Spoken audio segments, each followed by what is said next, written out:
बबलू हाथी सुबह सवेरे अकेले वन में टहलने के लिए निकला। वह अपने ही धुन में चला जा रहा था। लगता था उसके दिमाग में कोई उलझन है जिसे वह सुलझाने की कोशिश कर रहा था।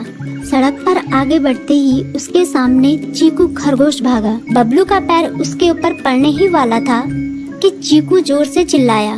उसकी आवाज सुनकर बबलू ने अपना पैर पीछे खींच लिया। कहाँ खोए हो बबलू भाई? कहीं नहीं, बस कुछ ऐसे ही सोच रहा था। किस बारे में? तुम जानकर क्या करोगे? शायद मैं तुम्हारी कुछ मदद कर सकूं। तुम तो जानते हो आजकल वन में कितनी चोरियां हो रही हैं, पर चोर का कोई अता पता ही नहीं है। इस बात को लेकर वन के सारे प्राणी चिंतित थे। वे वहाँ खुद को सुरक्षित महसूस नहीं कर रहे थे। अरे चीकू भाई, हम मजबूर हैं। हम चोर को पकड़ ही नहीं पा रहे हैं। वह बहुत चालाक है और अपने काम को बड़ी कुशलता से अंजाम दे रहा है। कहीं कोई सबूत ही नहीं छोड़ रहा। हमारे राजा इस बात को लेकर बहुत चिंतित हैं। यही कारण है कि हम सब इस बारे में सोच रहे हैं। अब तुम मेरी इसमें क्या मदद कर सकते हो? मैं कुछ सोचता हूँ, हो सकता है मुझे कोई उपाय सूझ जाए। प्रयास करने में कोई हर्ज तो नहीं है। तुम ठीक कहते हो चीकू, लेकिन वन के गुप्तचर भी अभी तक इसका कोई हल नहीं निकाल सके। इतना कहकर वे चुप हो गए। बबलू की बातों ने चीकू को सोचने के लिए मजबूर कर दिया। चीकू को उदास देखकर बबलू बोला, तुम अपना मन छोटा मत करो। मुझे अच्छा लगा कि तुमने मेरी परेशानी को समझा। कभी मैं भी इस वन के लिए गुप्तचर का काम करता था। एक बार मेरी टांग टूट जाने से मेरे अंदर फुर्ती नहीं रही। तब से मैंने यह काम छोड़ दिया।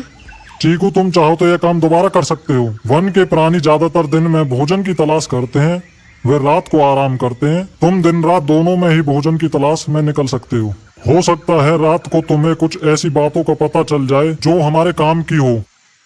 हाँ बबलू, तुम ठीक कहते हो। मैं आज रात को वन में घूम कर इस बात का पता करने की कोशिश करता हूँ। थोड़ी देर बातें करके चीकू अपने बिल की ओर बढ़ गया और बबलू अपने रास्ते चला गया। चीकू के दिमाग में अभी तक बबलू की कई बातें घूम रही थी। उसे समझ नहीं आ रहा था वह बबलू की मदद कैसे करे। दिन भर वह उसी उधेड़-बुन में लगा रहा।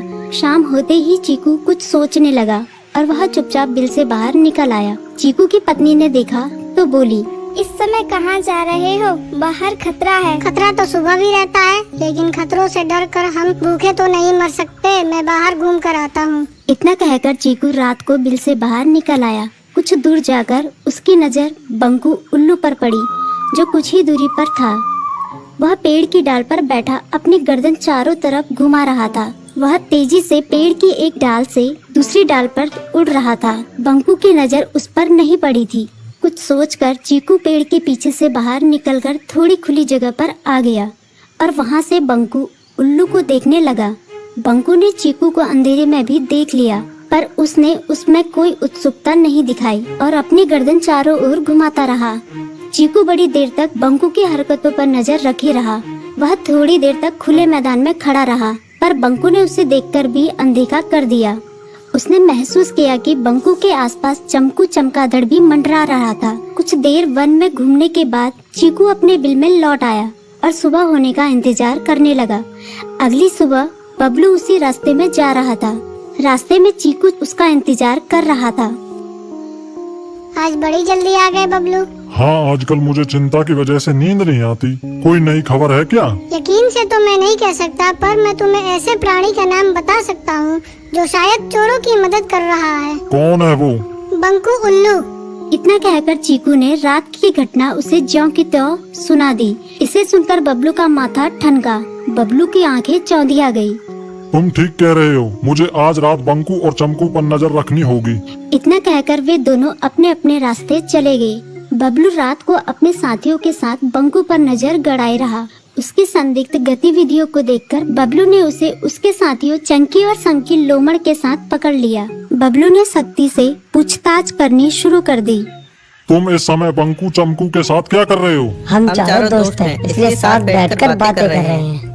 चमगादड़ और उल्लू की दोस्ती तो समझ में आती है, पर लोमड़ के साथ दोस्ती कैसे हो सकती है? सख्ती से पूछने पर दोनों ने अपना जुर्म कबूल कर लिया और सभी चोरियों के बारे में बताया जो उन्होंने कुछ दिन पहले वन में की थी। बबलू ने उनके चोरी का सारा सामान भी बरामद कर लिया। बंकू और चमकू को अभी तक समझ में नहीं आ रहा था कि वो इतनी आसानी से कैसे पकड़ में आ गई।